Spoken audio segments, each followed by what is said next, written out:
दोस्तों, कॉफी एक ऐसी चीज है जिसे हर इंसान पीना पसंद करता है। खासकर टशनबाज वाले इंसान तो जरूर पीता, कॉफी पी रहा हूँ यार मैं, कॉफी पियोगे। अगर किसी को कॉफी पसंद भी नहीं होती ना, कहीं जाता है तो कहता नहीं चाय नहीं पीऊंगा यार, कॉफी पिला दो। तो आज कॉफी के फायदे बहुत सारे बताए जाते हैं, जिसमें सबसे बड़ा फायदा है कि एनर्जी आती है, नींद भाग जाती है। तो ऑफिस में काम करने वाले लड़के लड़कियां, बुढ़े बुढ़िया सभी वो पीते हैं कॉफ़ी। पूरी दुनिया दबा के कॉफ़ी पी रही है। सबसे ज़्यादा चीज़ पीने वाली अगर आज के टाइम में है तो वो कॉफ़ी है। लेकिन क्या आपको पता है कि कॉफ़ी ढूंढने वाला, कॉफ़ी की ईजाद करने वाला कौन था? एक बार फिर से कुर्सी की पेटी बांध लीजिए, क्योंकि आज मैं आपको बताने वाला हूँ कि कॉफ़ी किसने बनाई, कब बनाई, कैसे बनाई और कैसे वो हम तक पहुंची। मेरे दोस्तों, सबसे बड़ी बात ये बताना चाहूँगा कि ये कॉफ़ी भी बनाने वाला मुसलमान था। दिल खुश हुआ। चलिए, इसी बात पे सब्सक्राइब बटन नीचे आ रहा है, क्लिक कर दीजिए। खुद भी सब्सक्राइब कीजिए और अपने साथियों से भी सब्सक्राइब करवाइए, पता तो चले। चाय जो है कहते हैं चाइना से आई, मुस्लिम देशों की तरफ से, दूसरे देशों से कॉफ़ी आई। हमारे यहाँ से, आड़ भक्तों के यहाँ से क्या आया?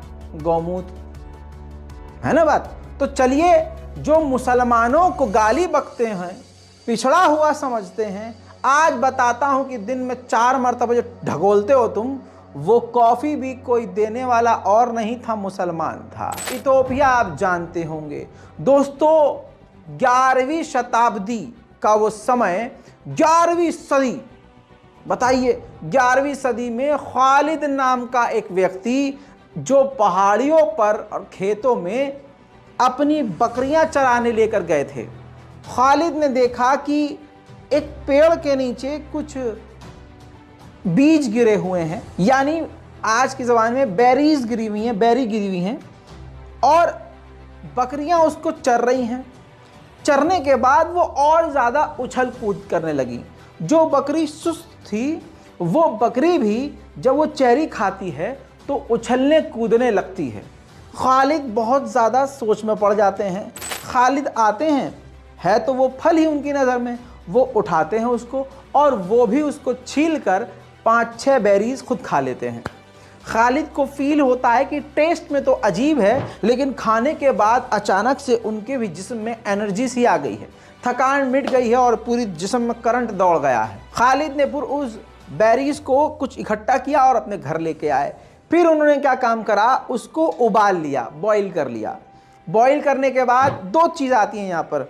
एक किताब कहती है कि उसको उबाल लिया, और कुछ किताबें कहती हैं कि उसको फ्राई कर लिया, जिससे छील के फ्राई करने के बाद वो जो आज जिस शक्ल में नज़र आती है कॉफ़ी बीन्स, उस स्टाइल में, उस डिज़ाइन में कॉफ़ी बीन्स प्योर बन गई। फिर उन्होंने उसको उबाला, उबाल कर जो उसका पानी होता है वो पिया। ठीक है मेरे दोस्तों, ये इथोपिया के खालिद कर रहे हैं। फिर उनका वो परिवार पीने लगा। धीरे धीरे वो ड्रिंक मुस्लिम ड्रिंक बनी और वो मुस्लिम ड्रिंक पूरे इथोपिया में फैल गई। खालिद की ये खोज थी और पूरा इथोपिया उनकी सराहना कर रहा था, क्योंकि जो भी पी रहा था एनर्जी में झूम रहा था। दोस्तों, इथोपिया के बराबर दूसरा देश है यमन। यमन में लोग रात भर काम करते थे, रात भर। दिन में इतना नहीं, लेकिन रात को ज़्यादा एनर्जी चाहिए होती थी। ऐसे में खालिद की ये ड्रिंक यमन गई। यमन का एक व्यक्ति आया था, वो लेके चला गया कि भाई अच्छा, इसको पीने से ऐसा होता है, एनर्जी आती है, तो वो यमन लेके गया। तो इस तरह से ये ड्रिंक, ये कॉफ़ी यमन पहुंची। लेकिन आपको बता दूं कि इस कॉफ़ी का नाम पहले कॉफ़ी नहीं था। आपको बता दूं, क्योंकि ये मुस्लिम व्यक्ति ने ढूंढा था, तो नाम भी इसका कहवा था। कहवा, कॉफ़ी को कॉफ़ी आज बोलते हैं, असली नाम इसका कहवा था। इसके बाद 13वीं सदी लगते लगते ये यमन से मिडिल ईस्ट के इलाके में कहवा यानी कॉफ़ी फैल गई। फिर उसके बाद हाथ लगी है ओटोमान एम्पायर के, यानी आज के तुर्की के। तुर्की ले गया भाई अपने यहाँ, फिर वहाँ खूब फेमस हुई। ओटोमान एम्पायर ने बहुत ही जोश में जो है खूब भरमबाजी करी कि हमारी ड्रिंक है, मुसलमान की ड्रिंक है, ये है वो है।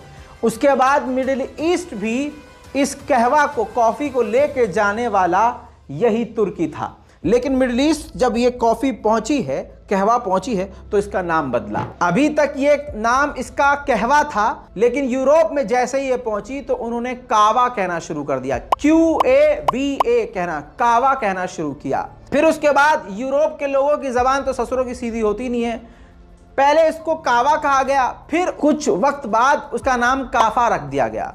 यूरोप के लोग इसको काफा कहने लगे, फिर भी काफा इनको भा नहीं रहा था, तो इन्होंने काफा को करके कैफे कर दिया।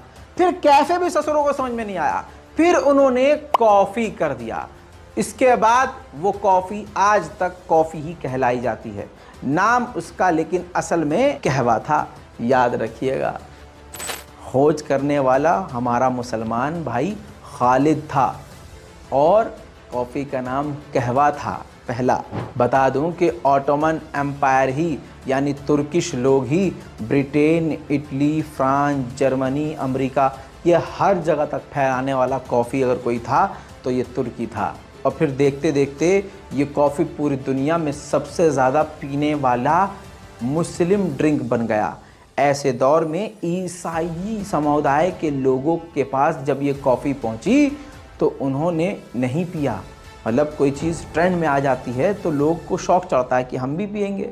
15वीं शताब्दी आते आते तक ईसाई लोग पीते नहीं थे। उससे पहले ईसाई कहते थे ये तो शैतान का ड्रिंक है, ये मुसलमान पीते हैं, हम नहीं पी सकते, ना ये तो नापाक है। मेरे दोस्तों 15वीं शताब्दी आते आते पूरी दुनिया में कॉफ़ी फेमस हो गई थी। जो पीता था उसको ऐसी लत लगती थी, क्योंकि जहाँ वो 6 घंटे सोता था फिर वो 4 ही घंटे सोता था, काम एक्स्ट्रा करता था और एनर्जी हमेशा रहती थी। दोस्तों इसके बाद 15वीं शताब्दी में जो इनका पॉप होता है ईसाइयों का, वो जो है जाता है हिम्मत करके और कॉफ़ी शॉप में बैठकर कॉफ़ी मांगता है कि आप मुझे 2 कॉफ़ी मेरा टेस्ट करता हूँ। उसने कॉफ़ी पिया पॉप ने और उसने एनर्जी महसूस किया, उसको इतनी पसंद आई कि वो अपने समुदाय के बीच गया और उन्होंने एक तरह से फतवा जारी किया कि नहीं नहीं भाई साहब, इससे पहले जो हमारे लोग कहते आए हैं वो सब गलत है, ये कोई शैतान की ड्रिंक नहीं है। मैंने इसका जो है वो पवित्र जो करना होता है, प्यूरिफिकेशन जो है कर दिया है, इसको मैंने पाक कर दिया है, अब आप पी सकते हैं।